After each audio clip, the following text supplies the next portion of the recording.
so sorry. When the MCU interpretation of Spider-Man explains his core value, it's not the classic mantra of, with great power comes great responsibility. Instead, it's, look, when you can do the things that I can, but you don't, and then the bad things happen, they happen because of you. This Peter Parker is not motivated by a desire to pursue romantic values, but he's motivated by anxiety, and much more explicitly, a fear of guilt. He's not quite fully formed yet because he doesn't quite know who he wants to be. So you want to look out for the little guy, you want to do your part? Yeah, just looking out for the little guy. He only knows who he shouldn't be. But then Tony Stark appears before him and offers him not only a place on the mission, but he's a dream made flesh. An answer to his anxiety. You got a passport? No, I don't even have a driver's You ever been to license. Germany? Although both mantras are manifestations of regret, this relationship has orientated the MCU Peter Parker more towards the theme of judgment, not from others, but from the self. So the purpose of this essay is to examine the contents of Spider-Man and Iron Man's relationship in order to explore how these concepts of self-esteem develops. And now I need to think of a witty line to end this introduction with. Hey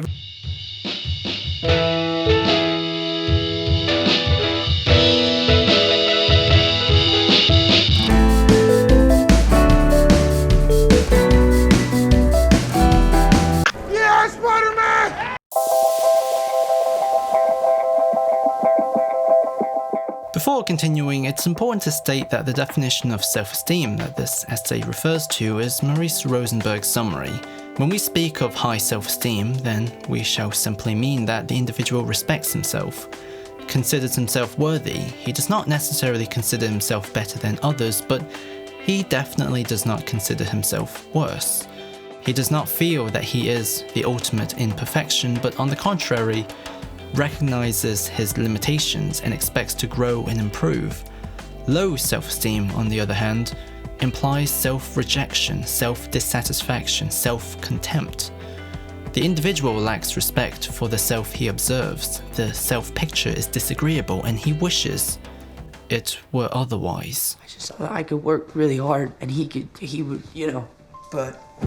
Self-esteem is effectively a neutral personal metric that the individual uses. It's like a personal emotional currency, if you will. And Civil War and Homecoming fits together to show what the new roots of Peter Parker's deep dissatisfaction with himself comes from. It's all from how out of tune his measurement of self-worth is when it comes to his relationship with his local environment. Are you an Avenger? Yeah, basically. His experiences with Tony Stark in the Avengers has planted an ambition that is unreachable in his ordinary life, and most of the jokes in Homecoming are often used as a mechanism to show the contrast in how narrow Peter Parker's attention is. So, you got detention. You know what you did was wrong. The question is, how are you going to make things right? Because he only cares about seeking acceptance elsewhere. As a result, Peter Parker has rewritten his own identity in a way that he begins to impatiently pursue an illusion of maturity as opposed to actually being mature, because his obsession with the destination has superseded his will to go through the journey. My dad never really gave me a lot of support, and I'm just trying to break the cycle of shame. I'm kind of in the middle of something right now. Don't cut me off when I'm complimenting you. Tony Stark himself becomes a concept as opposed to a person in Peter Parker's mind. He's the self-esteem metric given a face. So when Iron Man arrives disappointed, and more importantly the line, I just wanted to be like you. And I wanted you to be better. becomes a rupture, a form of trauma that forces Peter to reassemble himself and to develop a new measuring scale.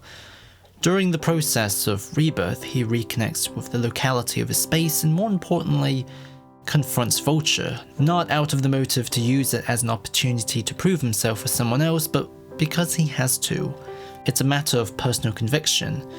And this is what the first arc of Peter Parker and Tony Stark's relationship is built on, a simple story about how we model our identities after those around us and how it can make life indigestible if it isn't negotiated with the smaller demands around us. No, you didn't. I You did could think this not through. have possibly thought You this can't through. be a friendly neighborhood Spider-Man if there's no neighborhood. What's fun about Iron Man's role during all of this is that Peter Parker's journey feeds back into the second half of his recovery arc. When Iron Man 3 ended, Tony was ready to retire, and in Age of Ultron he was ready to be replaced, and now he finally discovers a successful heir with Peter Parker. I read books, I build computers, and yeah, I would love to play football. But I couldn't then, so I shouldn't now. Sure, because you're different. Exactly. And thus, he has the space now to attend to the life that he wanted the moment he saw Clint's home. Maybe I should take a page out of Barton's book. Build Pepper a farm, hope nobody blows it up. We had a kid. So real. This is a second chance. I got my second chance right here, Cap. Consequently, the theme of self-esteem and judgment becomes the intersection between the two characters. One of the fun details is that Tony is always comparing their personal moments with movie tropes. Actually, it turns out it was the perfect sort of tough love moment that you needed, right? To urge you on, right? Wouldn't you think? Which on one hand is just an improv quirk that Robert Downey Jr. seems to love to do, but it shows that he's constantly framing their relationship in a conceivable narrative. Peter Parker is Tony Stark's measuring tool in understanding where he is. Therefore, Spider-Man's death also killed Iron Man because it was the final event needed to tear Tony's self-esteem down. Lost the kid. After the failure of Ultron, after the break with Pepper, after his schism with Steve, and after being the very reason why Doctor Strange gave up the Time Stone, Tony is vulnerable to trauma finally. His ego was what made him so emotionally resilient. He built the Iron Man suit because it was an act of defiance. He announced his title to the public and to Thanos because it was a refusal to comply with the world around him. But after failures, which were tied to his personal decisions, the narrative of defeat begins to contradict with his personal narrative of success. Big man in a suit of armor. Take that off, what are you? Genius, billionaire, playboy, philanthropist. So he retires as a means of responding to his limitations and to reassemble his identity, beginning with throwing away his arc reactor and building a new metric of self-worth through his family. But after declining Steve's time heist mission, Tony begins to live the exact words that Peter Parker shared with him. Look, when you can do the things that I can, but you don't, and then the bad things happen, they happen because of you. But would you be able to rest? Just as Peter began to see the world as Tony did, Tony begins to reflect on his own life through Peter's eyes. So his rebirth is directly modeled after this shared reflection. As a result, Tony's side of this relationship ends up pivoting around a question. Did having high self-esteem truly cause Tony Stark to experience better relationships, work, and health? Or is high self-esteem simply a reflection of success in these domains?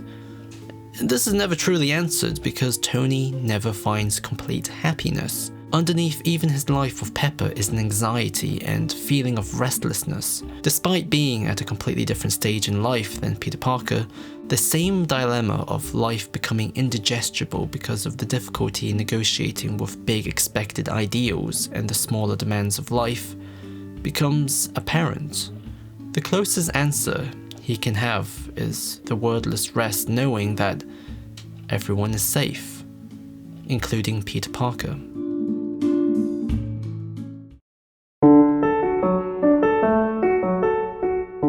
Far From Home directly opposes Homecoming by flipping Peter Parker's motive from someone desiring transformation to someone restoring a sense of the familiar.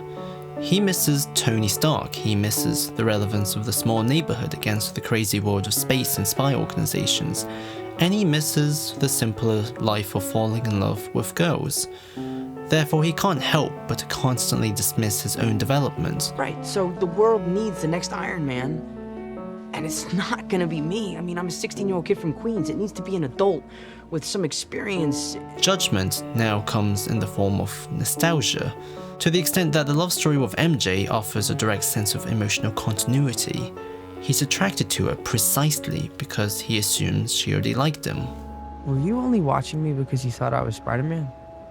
As a result, the survival of change is then narratively organized by the new relationship with Mysterio, who is a master of illusions, here to offer Peter Parker exactly what he wants in terms of being able to have an opportunity to position himself as a subject to someone else. Right? I thought he was my friend, so I gave him the only thing that Mr. Stark left behind for me, and now he's gonna kill my friends in half of Europe, so please, do not tell me to relax. The weaponized CGI can be interpreted as a metaphor for how harmful Spider-Man's nostalgia is, because his old self-esteem has ceased to be convincing in the present, because it lacks the same context. It's why Peter Parker gives Mysterio the glasses. He refuses to actually look at himself. He's very much misconstrued his present loss of direction with the assumption that the only direction to follow is the past, and thus turns Tony Stark into an even more unreachable symbol. The whole world is asking who's gonna be the next Iron Man. I don't know if that's me happy. I'm not Iron Man. So the only way to beat Mysterio is for Peter Parker to readjust his self-esteem, and this begins with making the world smaller. Spider-Man stops worshipping the idea of Tony Stark and he begins to understand him as a man, therefore disconnecting himself from the sublime or the unlimited beauty of a concept, and instead reconnecting his faith with himself. So he beats Mysterio precisely because he trusts his own Peter Tingle more than the fantasy given to him. Therefore, the whole story is built around a metaphor, where the feelings of growing up is envisioned like a weighing scale. The fantasy of the past is reliant on an increasingly strong sense of impotence in the present, and the only way to balance this is not to allow the limits of the past to define the identity of the future. Instead, we should let our self-esteem speak for itself, because that's ironically what fills it. You can't trick me anymore. Underneath every one of us are models that we unconsciously refer ourselves back to because value is dependent on measurements, a game of constant comparison. And this can come from a bottom-up sense of sincere aspiration to pursue a certain image, or it can be a top-down reflection when understanding what role you've been given and thus have to live up to. Spider-Man and Iron Man's relationship is centered on this back-and-forth logic, where Peter Parker and Tony Stark's journey ends and begins by seeing what is possible through each other's eyes. They're both characters chasing a dream.